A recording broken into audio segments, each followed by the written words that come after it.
South industry की सबसे खास बात पता है क्या है? ये लोग अपने कंटेंट के दम पर दुनिया जीतने का विश्वास रखते हैं। जितना ये सोचते हैं उसके 1% पर भी अगर अच्छे से काम हो गया तो समझ लो कंटेंट यादगार बन जाता है। साउथ मूवीज तो धमाल मचा ही रही हैं, लेकिन इनके वेब शो भी किसी से कम नहीं है। क्वीन, ऑटो शंकर, 3 आवर्स और सुडल इसके परफेक्ट उदाहरण है। तो चलिए अब बात करते हैं कि ऐसी ही बेहतरीन सीरीज के बारे में, विक्टिम, हु इज नेक्स्ट। इस सीरीज के अंदर कहानियां ज्यादा नहीं है, लेकिन उनमें छुपे राज बहुत ज्यादा हैं। तो चलिए शुरू करते हैं सीरीज का रिव्यू।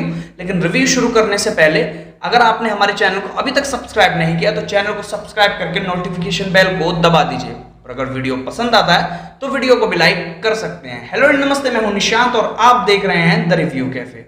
4 कहानियां जो अलग अलग जगह घटती हैं। पहली कहानी में 2 लोग आपस में एक खेत में लड़ रहे हैं। उनमें से एक का गला किसी धारदार हथियार से कट जाता है, लेकिन चौंकिए मत, यहाँ पर किसी चाकू, तलवार, छुरी का इस्तेमाल नहीं किया गया है। तो फिर ये हुआ कैसे? दूसरी कहानी में एक जर्नलिस्ट जो कोविड के टाइम पर अपनी नौकरी जाने के खतरे से एक ऐसे बाबा का इंटरव्यू करता है जो 1 सदी में एक बार दिखते हैं, लेकिन उसकी लाश फिर अगले दिन उसी के घर की छत पर मिलती है। तीसरी कहानी एक विला से जुड़ी है जहां पर 6 महीने से कोई नहीं आया। फिर एक लड़की अपनी कंपनी के किसी काम से उस विला में आती है और उसके साथ फिर अजीब अजीब घटनाएं होती हैं। चौथी कहानी एक किलर की है जो एक लड़की को मारना चाहता है, लेकिन मजे की बात पता है क्या है? ये दोनों एक दूसरे को नहीं जानते हैं। मतलब मारने वाला और मरने वाला दोनों में से कोई आपस में किसी को नहीं जानता। अब मैंने इन कहानियों की छोटी छोटी झलकियां आपको बता दी हैं, लेकिन इनके अंदर क्या क्लाइमैक्स छुपा हुआ है और किस तरीके से ये अपनी कहानियों को आगे का रास्ता देती हैं, क्या ये कहानियां आपस में जुड़ी हुई हैं, ये सब पता लगाने की जिम्मेदारी आपकी।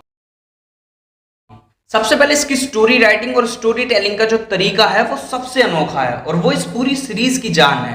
हर एक एपिसोड 30 मिनट का है और 30 मिनट के एपिसोड में 20 मिनट में सिर्फ आपको एक नॉर्मल स्टोरी दिखाई जाती है और फिर लास्ट के 10 मिनट में वो सारे twist and turn black magic की तरह सामने आ जाते हैं। सीरीज में फालतू डायलॉगबाजी को दूर रखा गया है। हर एक कैरेक्टर सिर्फ उतना बोलता है जितने की जरूरत है। सीरीज की सिनेमेटोग्राफी काफी अच्छी है और इसकी हिंदी डब्ड भी काफी इंपैक्टफुल है। सीरीज के किसी भी एपिसोड को जल्दी खत्म करने के चक्कर में इसके इंटरेस्ट को कहीं भी लूज नहीं किया गया है। हर एक एपिसोड में आप 2 घंटे की फिल्म का मजा देख सकते हैं। सीरीज का डायरेक्शन बहुत अच्छा है और इसका बीजीएम स्टोरी के साथ रिलेट करता है और हर एक एपिसोड का जो क्लाइमैक्स है वो तो बहुत गजब का है। मतलब आप देखोगे आप शॉक्ड रह जाओगे कि यार ऐसा भी कुछ हो सकता है। और सीरीज का जो हर एक एपिसोड है वो अपने आप में क्रंची मोड लाता है। हर एक एपिसोड आपको एक नई कहानी देता है और एक नई हाइप क्रिएट कर देता है कि नेक्स्ट एपिसोड में क्या होगा।